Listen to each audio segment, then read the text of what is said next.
The Home Assistant Voice Preview Edition, or VPE for short, has been available for a few months now, but what you might not have realised is that on the bottom of this device is a little Grove port, and it's that port that we're taking a look at in today's video. Check it out.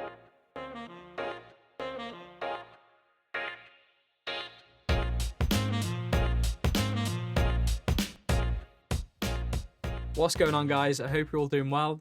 I guess we should probably start with what is a Grove port. In short, the Grove port is a modular standardized connector system that makes it easy to connect sensors and other modules into your microboard controllers.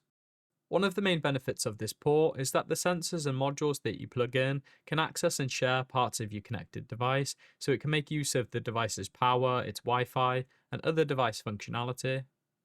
The Grove port uses a standard 4-pin connector and it allows for I2C communication. The connector allows you to easily plug in compatible sensors and modules, all without the need of a breadboard or any soldering. On the VPE mainboard, you'll find an ESP32 S3, and the Grove port connects to the S3's various GPIO pins, and it just gives you that easy plug-in which connects you directly to those pins. The main pros of the Grove port are its whole plug-and-play nature. Anything that's compatible with the Grove system can just be plugged in and removed as and when you want, so you can have things be permanent or semi-permanent. And the other really big benefit of the whole Grove ecosystem is that the fact that most of these sensors are already natively inside of ESPHome. And where there's pros, there's always cons, and I think the cons of the Grove port, or the implementation of it on the VPE, are the fact that it only supports I2C. Despite the Grove system being able to support analog and digital sensors, you are limited to just the I2C devices. This basically just means that any Grove device that you want to add that isn't I2C can't be used by just plugging it straight in. For the VPE then, we should be able to use any of these Grove I2C devices and plug them straight into the VPE and then start making use of this additional functionality all within HomeAssistant. There's a whole bunch of different manufacturers that create all of these different Grove devices and modules. Some of the big ones are M5 Stack and Siege Studio, and it's the devices from Siege Studio that we're going to be using today. For this video, I'm going to be assuming that you've got HomeAssistant, ESPHome, and your VPE already all set up and connected, and what we're going to need to do is just take control of the VPE, which will allow us to control its firmware, and it basically just makes the VPE act like a standard ESPHome device, where you can see it, you can write to its firmware, and you can make any changes that you want. So with all of that said, let's get started. The first thing we'll need to do is to take control of the VPE, so head into the ESPHome device builder, and on your discovered devices, choose Take Control. If you do have multiple VPEs, then just make sure you know which one's which before you press that Take Control. After selecting Take Control, you'll then be asked to name the device before having to select Take Control again. Then after a couple of seconds, you'll see that a new configuration's been created. You can either skip over this by just pressing Skip, or you can install it now by selecting Install. And once you've done that, the VPE will just appear in your list of ESP devices, just like a traditional ESP device. We're going to start off by adding the AHT20 I2C industrial grade temperature and humidity sensor, or at least that's what the packet tells me it is. So back over at ESPHome, just select Edit on your device, and we just need to make a couple of changes in order for the new sensor to work. All of the code and all of the changes that I'm going to be showing you today are all available over at my GitHub, so feel free to just copy and paste those over. Essentially, all we need to do is just tell the device to make use of the Grove port, and then add the sensor in.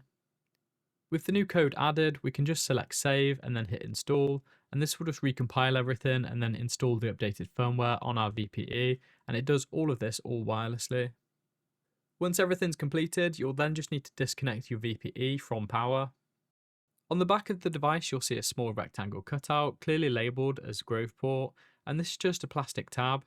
You can either bend it back slightly and attach the connector in, or you can just simply bend it all the way and it will just snap off. In my testing, I found that some of the sensors and modules that come from M5 Stack have a little right-angled connector, and that makes it ideal for the VPE as it just tucks nicely under the device. But the ones from Siege Studio, those ones go up straight, so you will need to squish them in a little bit in order for the device to lie flat. Connect your sensor to the VPE and then power it back on. Once the device is rebooted, if you open up your integrations, select ESPHome and then your VPE device, you should now be able to see a brand new temperature sensor.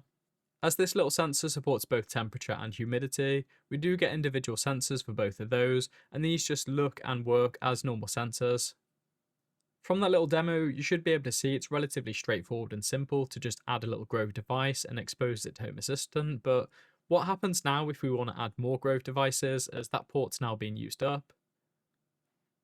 If you are planning on making use of more than one sensor, then you'll need to make use of an I2C hub. For this, I'm going to be using Seed's 6-port I2C hub. What this little hub will allow me to do is to just connect the hub directly to the VPE, and then I've got 5 additional ports that I can make use of to plug in individual sensors. This time, the additional sensor that I'm going to be adding is an SGP30, which is a VOC and ECO2 gas sensor. And just like we did before, head into ESPHome and select your device, and we'll now just need to add a bit of config in order for it to support the new sensor. You'll see in the SGP30 it's got these 2 baselines, and with this particular sensor it's got what's called a burn-in time, where basically the sensor just has to run for a set period in order for it to be accurately calibrated to the area that it's in. I think with the SGP30 it needs to run for 12 hours. During those 12 hours that it's running, it will just keep checking and calibrating, and at the end of that period it'll give you a value, and we can take those values and put those in. This information is only really relevant if you're planning on using this particular sensor, so don't worry about it too much. It just happens to be the first one that I opened in the little packets. With that new sensor information added to our config, again, we can just press save and install, and once that's installed, we're going to unplug the VPE from the power. With the power unplugged, we can unplug our original temperature sensor, and we can then plug in the I2C hub. On that hub, we can then plug in the original temperature sensor and also our new SPG30. We can then take the cable from the hub and plug it into the Grove port on the VPE. All we then need to do is just plug power back into the VPE and wait for it to boot.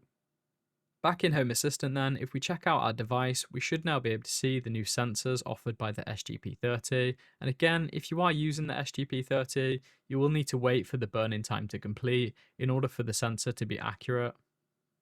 So we can make use of the Grove port to add individual sensors or modules, and we can also make use of an I2C hub in order to add multiple modules or multiple sensors. But what about if you want to add a Grove device that doesn't make use of I2C, maybe for instance this motion sensor or this relay? Well, in addition to the Grove port, the VPE does also have some additional header pins that are all exposed on the board. However, if you are wanting to make use of these additional pins, you will need to take your device apart, and in doing so it will void the warranty if you have one. I'll leave a link to the GPIO pin documentation if that's something that you want to check out, but just like with the other sensors, we can add in the sensor code, but this time we'll need to tell it what pins it's going to use, and then we'll need to physically wire up those pins. If you then power the device on, you'll see that new sensor, only this time instead of using the Grove port, it'll be powered and using the GPIO pins. You'll notice that on the standard VPE enclosure, there's no direct access to the GPIO pins, but HomeAssistant have thought about this and they have provided us with the STL file that we can 3D print, so we can configure, colour and customize the enclosure to whatever our needs might be. If you want to design and create your own 3D printed enclosure, but you don't have access to a 3D printer, you can make use of online 3D printing services like those offered by PCBWay, who conveniently are the sponsor of today's video.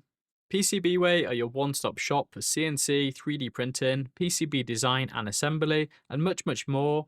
If you've got a smart home sensor, gadget, or just an idea that you'd like to see brought to life, just like this 3D printed VPE enclosure, then head over to PCBWay and get started today. I printed this enclosure myself, this one isn't from PCBWay. However, if you do make use of PCBWay, there is a whole range of different colours and materials that you can choose to actually make your thing out of.